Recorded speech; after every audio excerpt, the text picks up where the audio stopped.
peacocks is our Mr. Bingley. Well, he's on the right, and on the left is his sister. And the person with the quizzical brow? That is his good friend, Mr. Darcy. It's miserable, poor soul. Miserable he may be, but poor he most certainly is not. Look, here's the thing about being rich, okay? It's f***ing great. He's about the best butcher in the county. If I could introduce the ladies in the choir.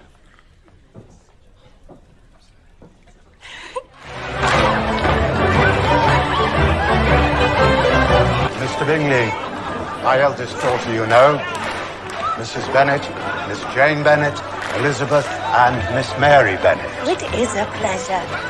And may I introduce Mr. Darcy of Pemberley in Derbyshire.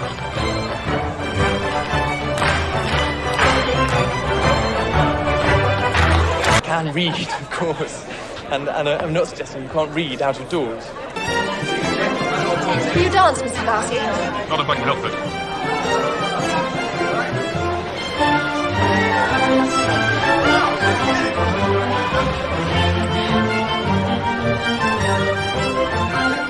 You are dancing with the only handsome girl in the room. She is the most beautiful creature I have ever beheld.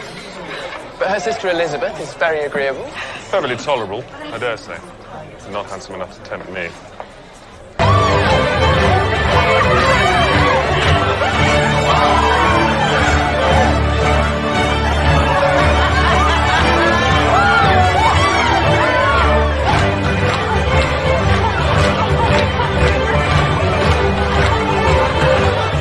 Of course, it's my Jane who is considered the beauty of the county. When she was only 15, there was a gentleman so much in love with her that I was sure he would make her an offer. However, he did write her some very pretty verses. And that put paid to it. I wonder who first discovered the power of poetry in driving away love. I thought that poetry was the food of love. Of a fine, stout love, it may. But if it is only a vague inclination, I'm convinced one poor sonnet will kill it stone dead. So what do you recommend to encourage affection? Dancing. Even if one's partner is barely tolerable.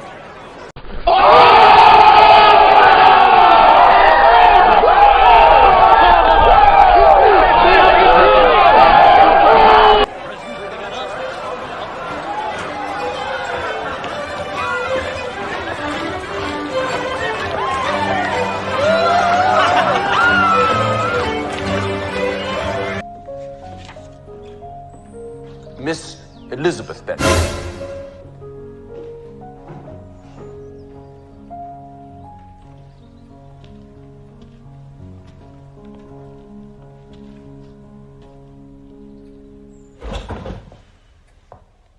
Good Lord, Miss Elizabeth, did you walk here? I did.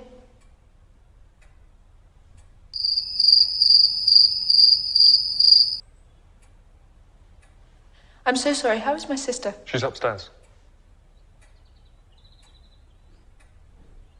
Thank you.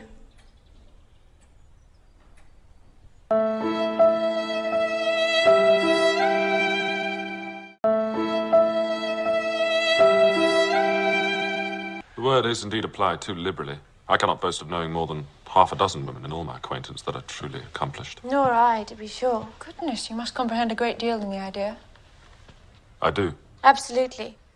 She must have a thorough knowledge of music, singing, drawing, dancing, and the modern languages to deserve the word. And something in her air and manner of walking. And of course she must improve her mind by extensive reading. Thought we wouldn't notice, but we did. I'm no longer surprised at your knowing only 6 accomplished women. I rather want to know at your knowing any. Are you so severe on your own sex? I never saw such a woman. She would certainly be a fearsome thing to behold. Miss Elizabeth, let us take a turn about the room. You're too proud, Mr. Darcy. And would you consider pride a fault or a virtue? That I couldn't say. Because we're doing our best to find a fault in you. Maybe it's that I find it hard to forgive the follies and vices of others, or their offences against me. My good opinion, once lost, is lost forever. Oh dear, I cannot tease you about that. What a shame, for I dearly love to laugh. A family trait, I think.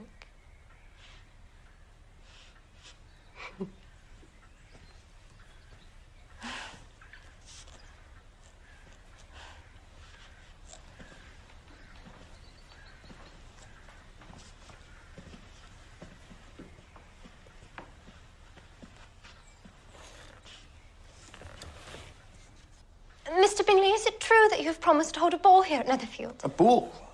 It would be an excellent way to meet new friends. You could invite the militia. They're excellent company. Oh, do hold a ball, Kitty. I think a ball is a perfectly irrational way to gain new acquaintance. It would be better if conversation, instead of dancing, were the order of the day. Indeed, much more rational, but rather less like a ball. Mr. Darcy? Miss Elizabeth? Look!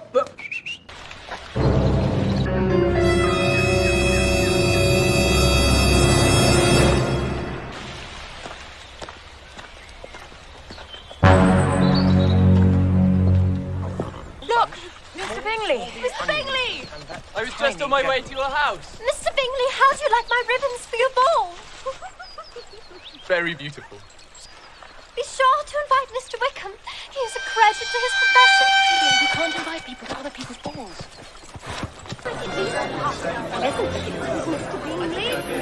I dare say I never met a more pleasant gentleman in all my years. Did you see how he dotes on her? D'Angelo.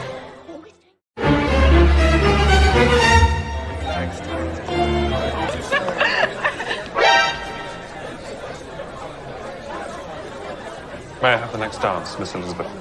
So what do you recommend to encourage affection? Dancing. Thought we wouldn't notice, but we did. May I have the next dance, Miss Elizabeth? You may.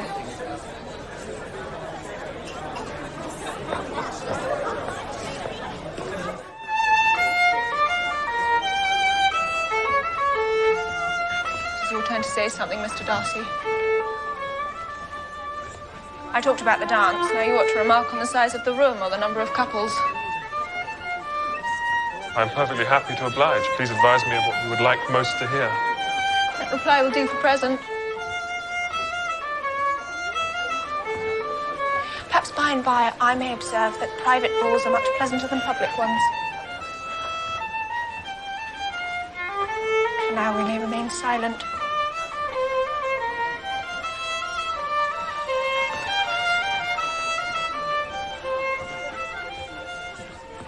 You talk as a rule while dancing? No. No, I prefer to be unsociable and taciturn. Makes it all so much more enjoyable, don't you think?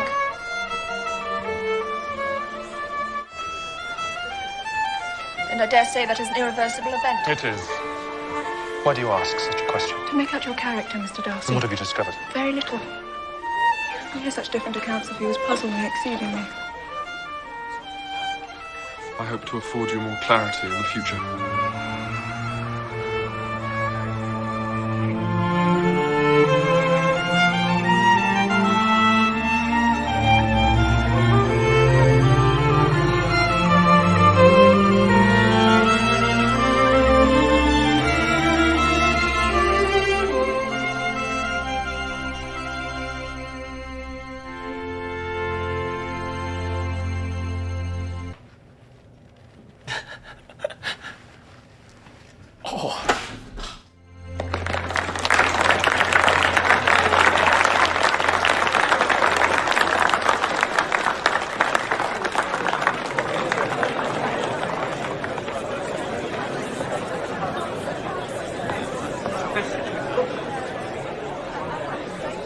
Very kind of you to ask us to dine, Lady Catherine. £300. Hi. Mr. Darcy? What are you doing here? Mr. Darcy, I had no idea we had the honour. Miss Elizabeth, I'm a guest here. You know my nephew? Yes, Ma'am. I had the pleasure of meeting your nephew in Hertfordshire. Colonel Fitzwilliam, how do you do?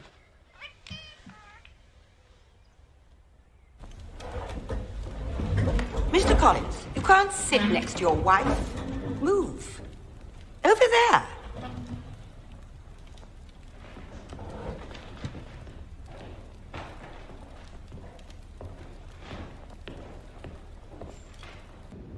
Thought we wouldn't notice, but we did. I trust your family is in good health, Miss Elizabeth. They are, thank you. Has your governess left you? We never had a governess. No governess.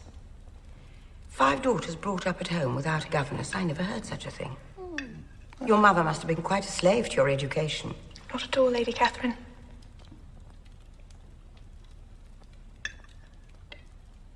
Your younger sisters, are they out in society? Yes, Ma'am, all.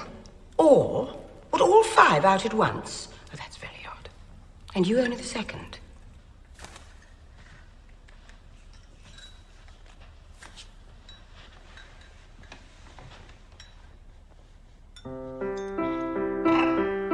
How does Georgiana get along, Darcy?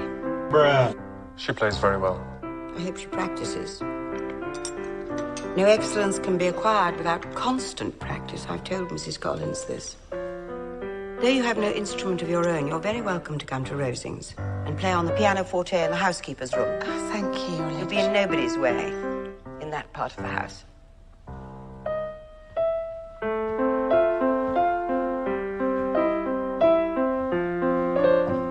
You mean to frighten me, Mr. Darcy, by coming in all your state to hear me? But I won't be alarmed, even if your sister does play so well. I'm well enough acquainted with you, Miss Elizabeth, to know that I cannot alarm you, even should I wish it. What was my friend like in Hertfordshire? You really care to know? Prepare yourself for something very dreadful. The first time I saw him at the assembly, he danced with nobody at all. Even though gentlemen were scarce and there was more than one young lady sitting down without a partner. I knew nobody beyond my own party. Oh, and nobody can be introduced in a ballroom. Fitzwilliam, I need you.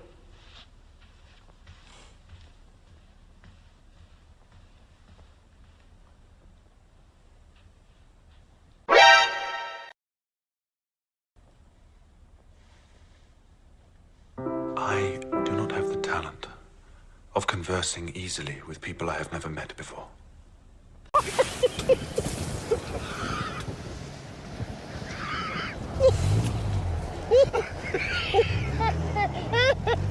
You should take your aunt's advice and practice.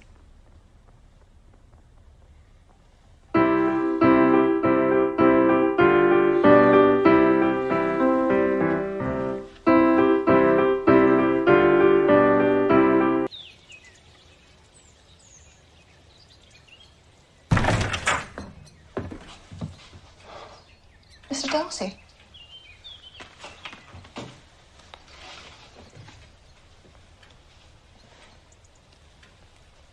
Please do be seated.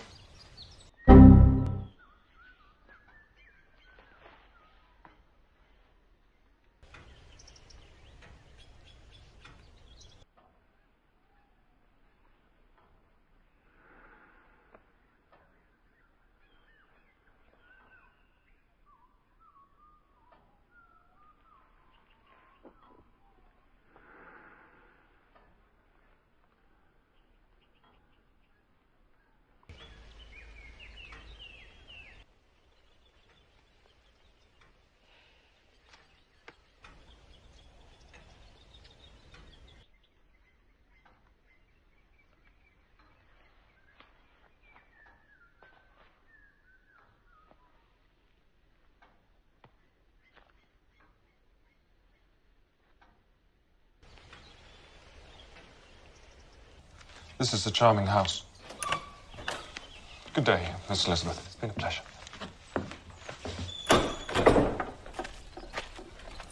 What on earth have you done to poor Mr. Darcy? Why are you the way that you are? His closest friend, Charles Bingley. I think it was a family that was considered unsuitable.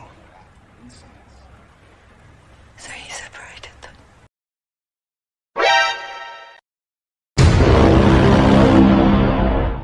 Hi. Miss Elizabeth.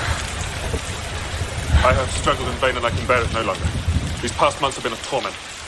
I came to Rosings with the single object of seeing you. I had to see you. I have fought against my better judgment, my family's expectation, the inferiority of your birth, my rank and circumstance, all these things, and I'm willing to put them aside and ask you to end my agony. I don't understand. I love you. Most ardently. Please do me the honor of accepting my hand. Do you think that anything might tempt me to accept the man who has ruined, perhaps forever, the happiness of a most beloved sister? It's me. Hi, I'm the problem, it's me.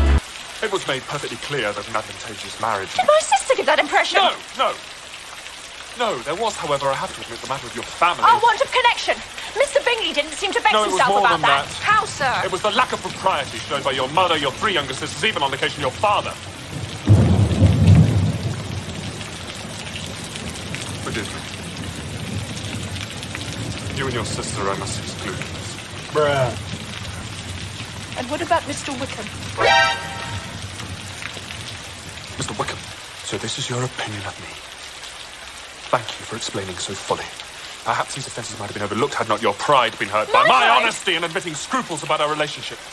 Could you expect me to rejoice in the inferiority of your circumstances? And those are the words of a gentleman. From the first moment I met you, your arrogance and conceit, your selfish disdain for the feelings of others, made me realise that you were the last man in the world I could ever be prevailed upon to marry.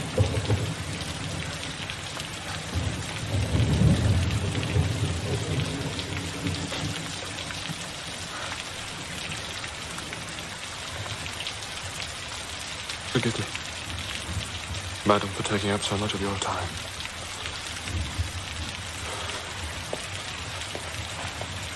What was that?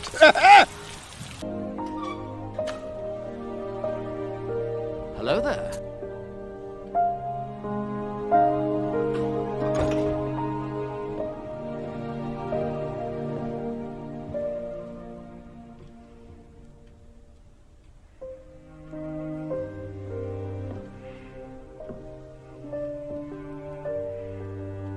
I came to leave you this.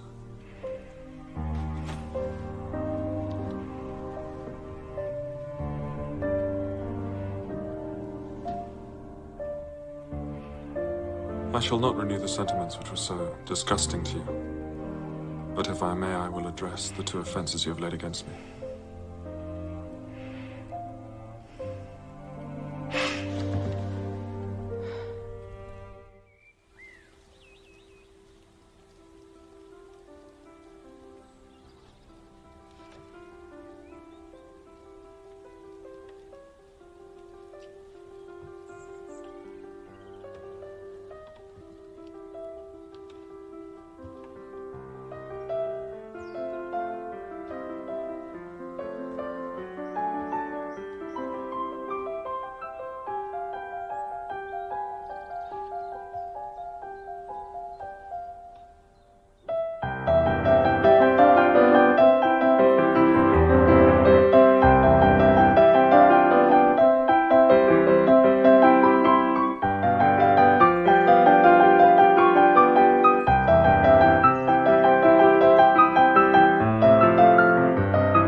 Why are you running? Miss Elizabeth!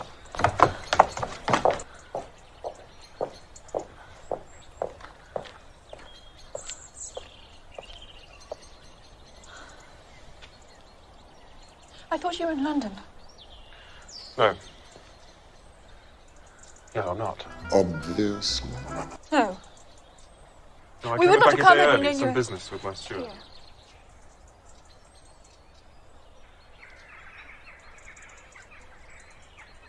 I'm in Devonshire with my aunt and uncle. And are you having a pleasant trip? Very pleasant. Tomorrow we go to Matlock. Tomorrow? Are you staying at Lambton? Yes, at the Rose and Crown. Yes.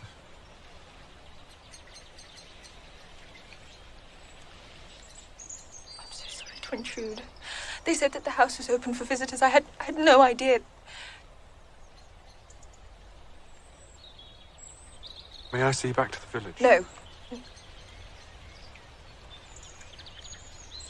very fond of walking. Yes. Yes, I know.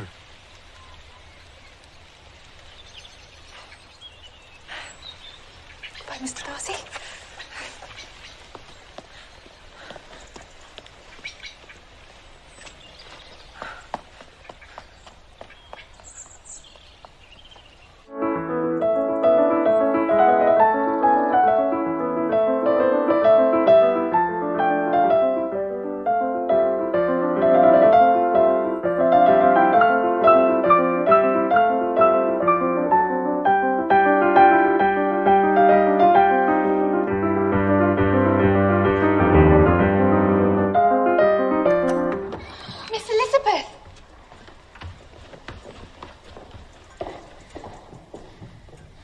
My sister, Miss Georgiana.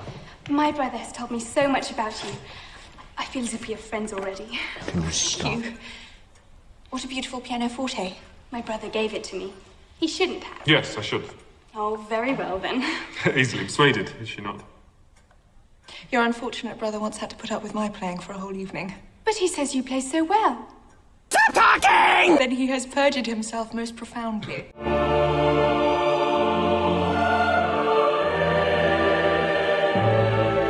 Most profoundly. No, I said played quite well. Oh, quite well is not very well. I'm satisfied.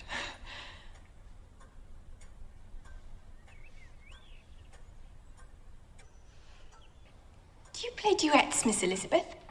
Only when forced. Brother, you must force her. Bruh.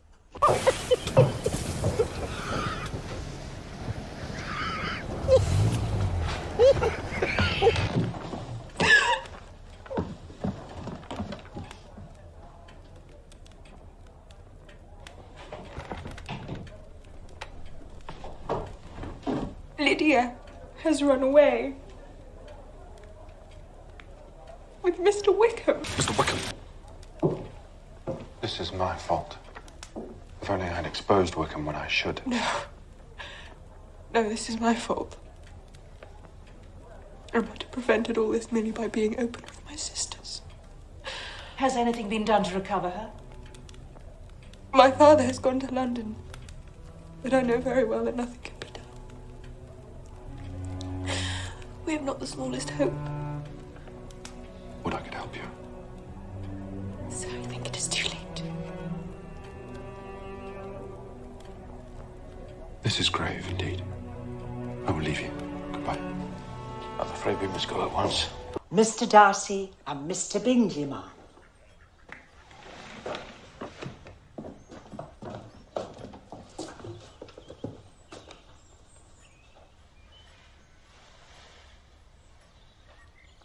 I'm very glad we are to see you, Mr. Bingley.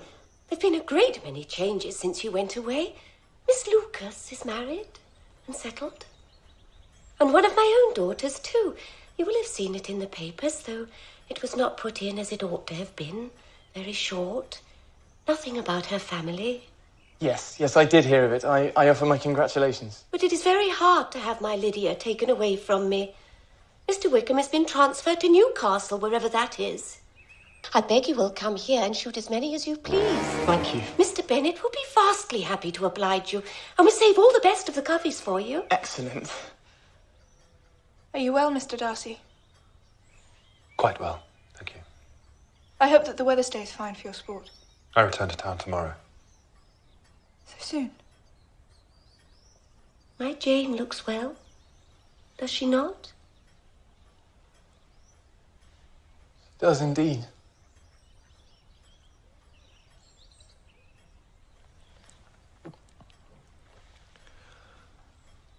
Well, we must be going, I think. Darcy, it's been very pleasant to see you all again.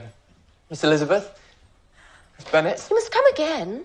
For when you were in town last winter, you promised to have a family dinner with us. I've not forgot, you see.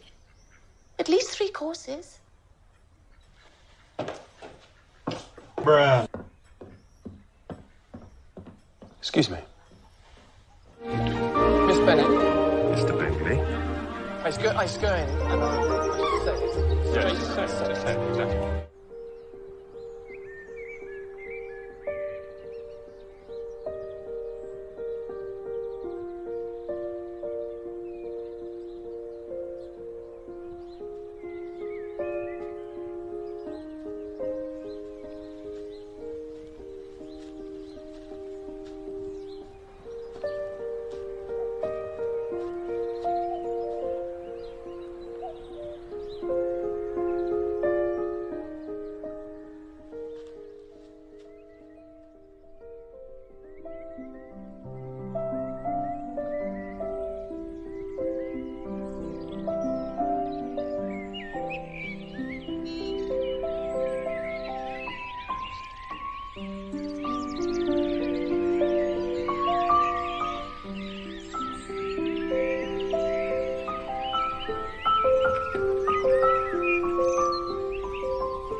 If your feelings are still what they were last April, tell me so at once.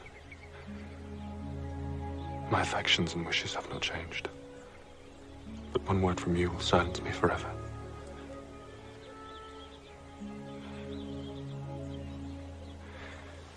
If, however, your feelings have changed,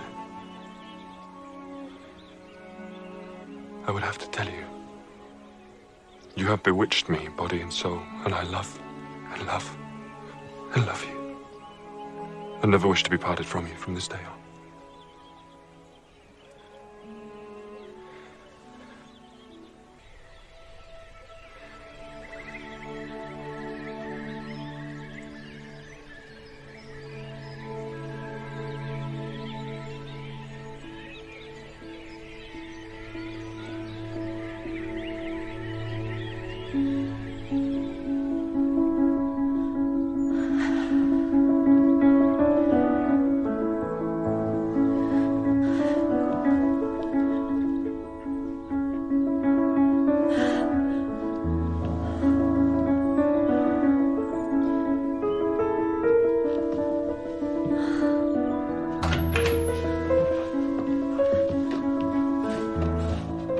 Shut the door, please, Elizabeth.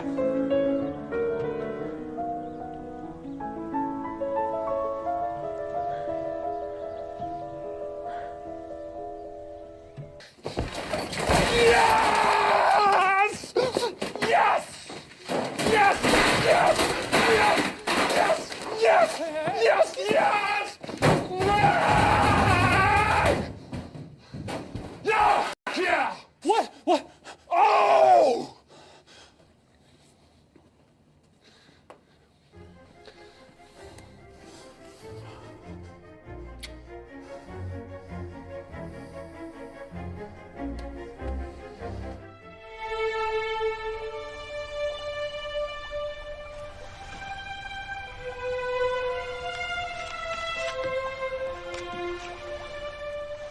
How are you this evening, my dear? Very well. Only I wish you would not call me my dear. Why? Because it's what my father always calls my mother when he's cross about something. What endearments am I allowed? Well, let me think. Lizzie for every day. My Pearl for Sundays. And Goddess Divine, but only on very special occasions. And what shall I call you when I'm cross? Mrs. Darcy. No. No. You may only call me Mrs. Darcy when you are completely and perfectly and incandescently happy. And how are you this evening, Mrs. Darcy?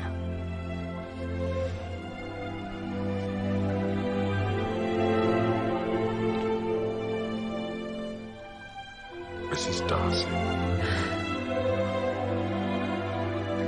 Mrs. Darcy. Mrs. Darcy.